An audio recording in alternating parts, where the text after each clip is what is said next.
रमन सिंह क्या कुछ कह रहे हैं, चलिए आपको सीधे ले चलते हैं। मोदी जी का यह अभियान आज छत्तीसगढ़ में आप सब प्रेस कॉन्फ्रेंस उपस्थित हैं। हमारे साथ हमारे प्रदेश के अध्यक्ष विष्णुदेव साय जी, नेता प्रतिपक्ष धर्म कौशिक जी, यहाँ महामंत्री भूपेन्द्र सवन्नी जी, इस पूरे अभियान के संयोजक बिलासपुर के सांसद अरुण साव जी, रायपुर के सांसद सुनील सोनी जी, प्रवक्ता संजय श्रीवास्तव जी, जिलाध्यक्ष श्रीचंद जी, महामंत्री पवन साय जी और सभी हमारे साथीगण।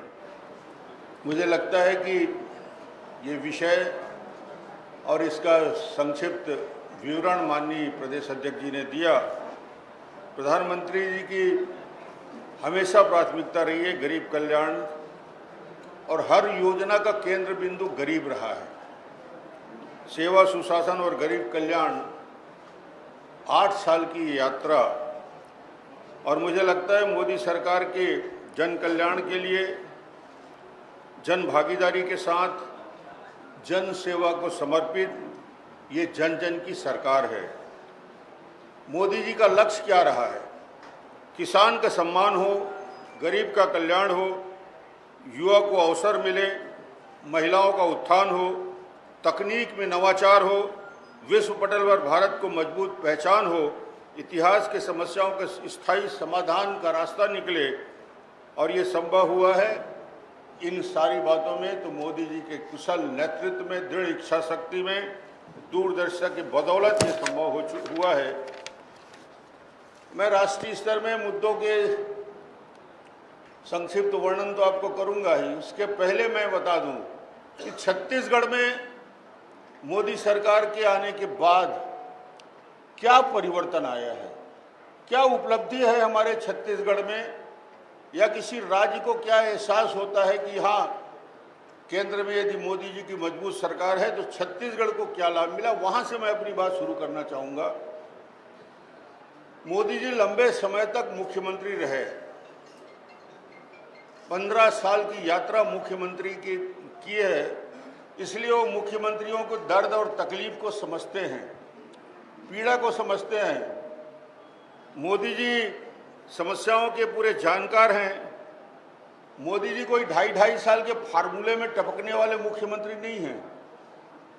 ये वहाँ के विधायकों के द्वारा सर्वसम्मति से चुने गए मुख्यमंत्री थे, और आज प्रधानमंत्री बने तो सबसे पहला काम प्रधानमंत्री के रूप में जो किसी राज्य की पीड़ा को दूर, जिसके लिए 15 साल मैं चिल्लाता रहा, 12 साल हम लड़ते रहे, मगर 2014 आते आते मोदी जी ने उन योजनाओं का समाधान ढूंढा, और एक झटके में 2014 में केंद्रीय करों में राज्य का जो हिस्सा था, वो राज्य का हिस्सा बढ़ा के 32% हमको मिलता था केंद्रीय करों में राज्य का हिस्सा अलग अलग राज्यों, उसको सीधा मोदी जी ने एक किस्त में, एक मुश्त में 42% कर दिया, 32 से 42%।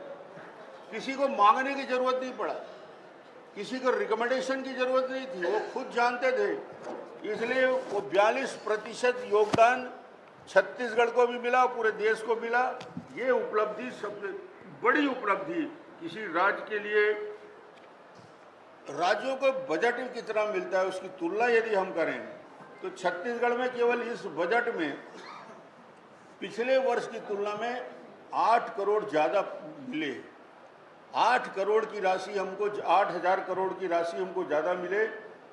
कांग्रेस के नेतागण सिर्फ एक ही बात हल्ला करते रहते हैं, जीएसटी कंफ्यूज होते हैं, और इनके प्रधानमंत्री जी, इनके राहुल गांधी जी तो कंफ्यूज हैं, भारत राष्ट्र है कि नहीं है इस बात को लेकर उनके मन में शंका रहता है।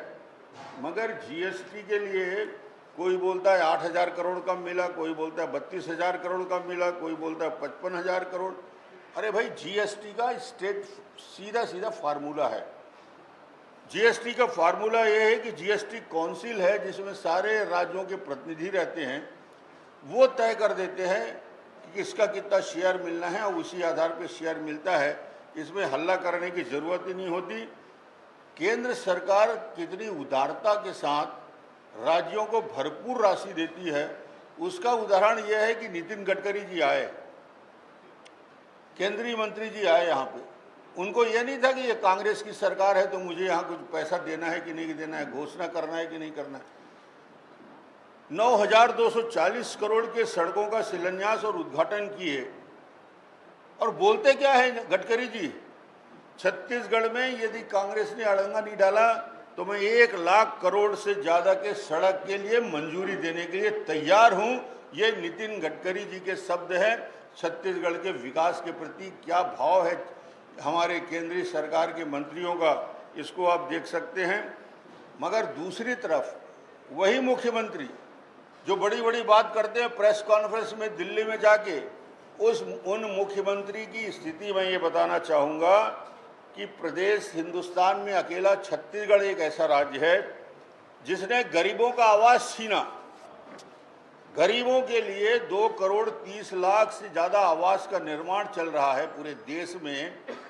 इसमें 60% गवर्नमेंट ऑफ इंडिया राशि देती है, 40% राज्य को देना पड़ता है। और गरीब, सबसे ज़्यादा गरीब लोगों के लिए आवास रहता है, जो उसमें 16,000 रुपया शौचालय सहित करीब करीब 2 लाख सवा 2 लाख रुपया खर्च होते हैं। मगर 3 साल में जब से सरकार बनी है, इस सरकार ने आने के बाद गरीबों के एक भी आवास स्वीकृत नहीं किए। पहला किस्त हो गया, दूसरा हो गया, तीसरा किस्त नहीं मिल रहा है, कोई पैसा नहीं मिल रहा है। और पूरे के पूरे जो 16-17 लाख जो आवास स्वीकृत हुए थे वो पूरे के पूरे रिजेक्ट कर दिए गए, इन लोगों ने अस्वीकार कर दिया। तो सबसे बड़ा नुकसान छत्तीसगढ़ में इस सरकार के बनने के बाद यदि कोई हुआ है तो गरीबों का आवास छीनने का काम हुआ है। दूसरी योजना, सबके लिए जल देने की योजना, इतना बड़ा मिशन चल रहा है स्वच्छ पानी देने के लिए। और जो कवरेज था, कवरेज को 17% से बढ़ा के 52% तक करने का लक्ष्य रखा गया और हो रहा है। मगर छत्तीसगढ़ में ये 3300 करोड़ आने के बाद बंदरबाट शुरू हो गया। और बंदरबाट की स्थिति ये हुई कि सारी की सारी योजना जहां सबको शुद्ध पेयजल देना था वो पूरी खटाई में पड़ गई। तीसरी योजना जिसमें छत्तीसगढ़ का नुकसान हुआ है वो आयुष्मान भारत योजना में, इस योजना को जिसमें 5 लाख तक के गरीबों के लिए इलाज की योजना थी, इस योजना को भी छत्तीसगढ़ सरकार ने पूरी तरीके से, आज लाखों लोगों को 5 लाख रुपया तक के व्यवस्था बनती वो किया जाता। मुझे लगता है ये सरकार आयुष्मान भारत को लागू करने में भी असफल रही है। ये बड़ी बड़ी बातें करते हैं, केंद्र सरकार के मोदी जी के उन बातों का जिक्र कभी नहीं करते। आज यदि किसानों के लिए कोई हितैषी सरकार है तो मोदी जी की सरकार है। यूरिया पे प्रति बोरा 2,000 रुपया, यूरिया पे प्रति बोरा 3,000 रुपये की सब्सिडी, DAP पे प्रति बोरा 2,000 रुपये की सब्सिडी, ये केंद्र सरकार दे रही है सब्सिडी, ताकि किसानों के उनके लागत मूल्य में कमी हो सके। इसके लिए मोदी जी लगातार 3 लाख करोड़, आप कल्पना करते हैं 3 लाख करोड़ की subsidy government of India in 2 चीज़ों में दे रही है। बहुत सारी योजनाएं राज्य सरकार की मंजूरी जो इस बजट में हुई है। दुर्ग बिलासपुर के बीच 160 किलोमीटर की रफ्तार से ट्रेन चलने की तैयारी, 160 किलोमीटर की रफ्तार से चलेगा। इसके लिए दोनों तरफ बैरिकेडिंग की योजना, इसके लिए नई 17 रेलवे के लाइन के लिए मंजूरी दी गई। मैं इतना डिटेल नहीं बताऊंगा, मगर दूर राजनांदगांव लाइन की तीसरी लाइन, झारसुगुड़ा बिलासपुर 206 किलोमीटर की चौथी लाइन, इनकी फंड की व्यवस्था हुई है। नए लाइन का विस्तार और सर्वे भटगांव, प्रतापपुर, वाड्रफनगर, तिल्दा, पलारी, बलौदा बाजार, कसडोल, सरसीवा, बरगढ़, साजा, भाटापारा, बीजापुर, किरंदुल, अंबिकापुर, गढ़वा, नारायणपुर, दंतेवाड़ा, बीजापुर, ऐसे बहुत सारी रेलवे के लिए लगातार और नई 17 परियोजना में स्वीकृति दी गई है। ये 17 परियोजना के स्वीकृति होने के बाद हमारे यहाँ की कनेक्टिविटी पूरी तरीके से और बेहतर होगा। ये केंद्र सरकार की योजना का लाभ मिलेगा। भारत माला एक्सप्रेस रायपुर से विशाखापट्टनम, इसके लिए भी सैद्धांतिक स्वीकृति मंजूरी मिल गई है। नागपुर से झारसुगुड़ा रेलवे लाइन की चौथी लाइन, इस प्रकार बहुत सारी योजना और किसानों को छत्तीसगढ़ के किसान समृद्धि में 1800 करोड़ की राशि भी उपलब्ध कराई गई है। मुझे लगता है कि ये 8 साल की यात्रा और 8 वर्ष में 8 साल के पहले जो आम मानस बना हुआ था जनता का, कि इस देश का। तो पूर्व सीएम डॉक्टर रमन सिंह को आप सुन रहे थे। कल